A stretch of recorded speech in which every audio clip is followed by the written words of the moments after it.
আলুও হৈ গ'ল, চাউলো হৈ গ'ল, অৰুণোদয়ো হৈ গ'ল, পেঞ্চনো হৈ গ'ল, আঁচনিও হৈ গ'ল, আৰু 1 লিটাৰ মিঠাতেল পালে ঝামেলাই খতম।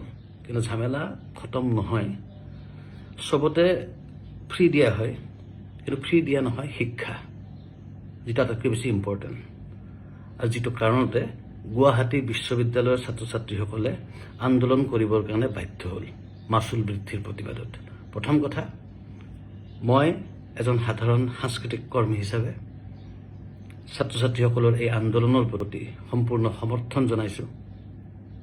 আৰু এইখিনিত এটা গুৰুত্বপূৰ্ণ কথা পাতিব বিচাৰিছোঁ।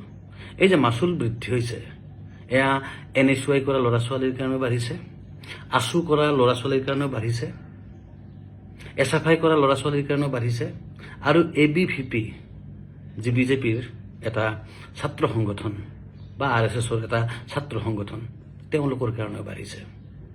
আৰু যিয়ে কোনো ছাত্ৰ ৰাজনীতিৰ লগত প্ৰত্যক্ষভাৱে জড়িত নহয়, তেওঁলোকৰ কাৰণেও বাঢ়িছে।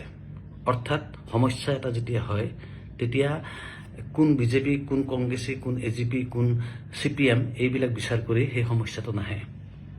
গতিকে ভাবি চাব, নিৰ্বাচনৰ আগত কোনে কাক কি ভোট দিছে সেইটো এটা বেলেগ কথা।